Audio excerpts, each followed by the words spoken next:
After almost 6 months, Portland has finally gotten rid of Antifa. Take a listen. Antifa in Portland has lost their battle. You have absolutely nobody outside the ICE building right now. Their encampment has been completely shut down. It looks like a hoarder's house here. But you have quite literally everything from buckets full of medicine, toothpaste, floss, and they even had things such as fridges, and they even had a barbecue here as well.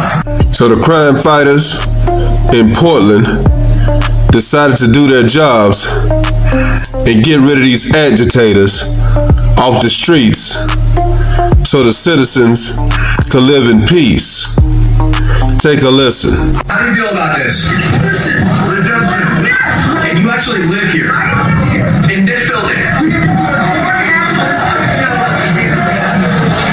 The thing is, why did it take them almost 5 months to do your job and get rid of these no-gooders?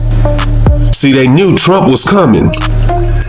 He got a ruling in the Ninth Circuit to be able to bring troops in.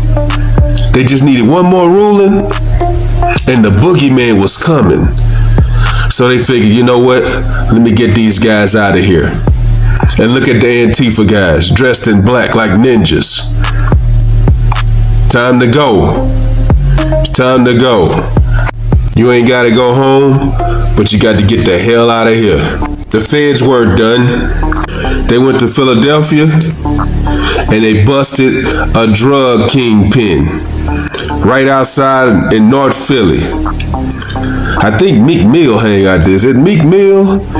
Will Smith, I think he's from West Philadelphia. What's that song? In West Philadelphia, born? Yeah. North Philadelphia took down these violent gang members with precision. Listen to how it happened. It's a massive drug trafficking conspiracy spanning nearly a decade, involving tremendous volumes of fentanyl and narcotics, and it takes place at the epicenter of the opioid crisis here in the Kensington neighborhood of Philadelphia. I see you over there, Cash Patel, doing you. What's up, my dude? Keep up the good work. In Milwaukee, they bring that same energy, taking down drug dealers on that fight to control fentanyl. And in Minnesota, I call it Minnehaha. This guy was taken down by ICE, an illegal, who murdered his unborn son. And this is what the government is shut down for, to pay for medical insurance for a scumbag like this. But this piece of shit, he wasn't alone in Minnesota.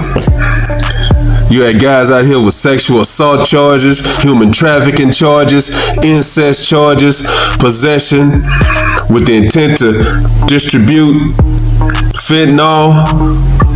These guys were doing more damage in Minnesota than the Ant-Man. But I done talked enough. I'm gonna let my man Nick Sordo tell you what's going on in Portland. Take a listen. Bring in Nick Sordo. He's a independent journalist. He's been out there. I'm gonna let my man Nick stir fry this report like the Migos. But I gotta say it. Is that a ICE flag waving behind him? Really? Portland for quite some time. So what happened, Nick? They cleared out the Antifa caliphate? Yeah, well, Jesse, they cleared out the camp, but this is not the first time they've done this, right? It's been typically what they do is they clear it out, and then a couple of minutes, a couple of hours later, anyway, it's right back up. And it came out. Keep in mind, Jesse, on a Sunday, 140 days they had to clear this camp, and they decided not to. They decided not to until this random Sunday. So if you think government employees are coming out coincidentally on a Monday to do this, then I don't know what to tell you. This is specifically because of the amount of attention we brought to the story out here, and the fact that the National Guard tomorrow are going to be hearing, they're going to be deciding whether or not they're going to rehear the case. And you can hear, they're still trying to harass me here on the sidewalk, screaming at me, trying to come at me. My security is having to work them back.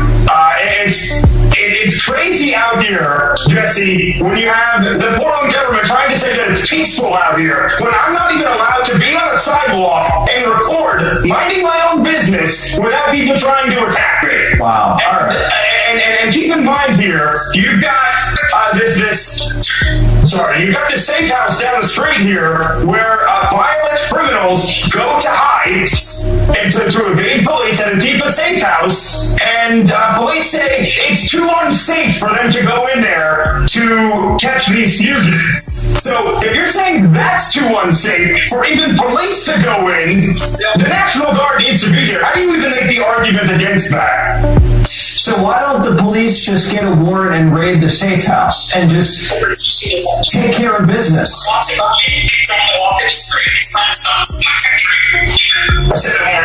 Why can't, if Portland police knows where the safe house is and they know there's a bunch of gnarly guys, probably with warrants, why can't they just raid the safe house and clean it out?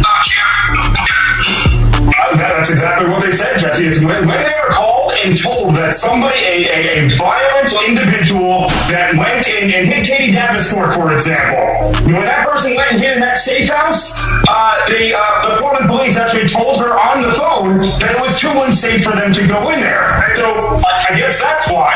That would be one reason that I would guess. And other than that, they don't want to piss these people off. I believe that top brass out here are afraid of the political ramifications of taking on Antifa. Now, the question is, what happens after this National Guard order and decision comes out of the appeals court down here? Do they just allow them to all of a sudden rebuild the camp immediately? Is that what's going to happen? If this only lasts a few days, have they decided, we're going to enforce these rules just until hopefully the Ninth Circuit Court of Appeals rules that the block can stay in place? All right, Nick, you stay safe. I know there's a bunch of guys trying to harass your shot.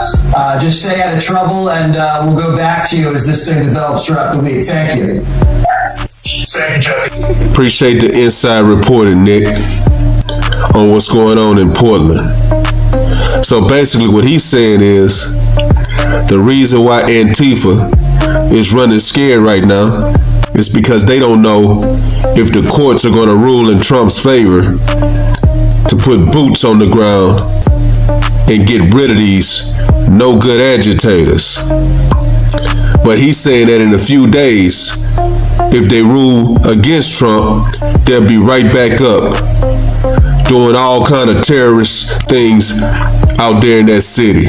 He's also reporting that the leaders, the Democrat leaders, are afraid of Antifa. And that's shameful. Are the politicians in Portland doing their jobs in protecting the American citizens, or are they dropping the ball and could care less? Let me know what you guys think. Drop a comment. Like, comment, subscribe.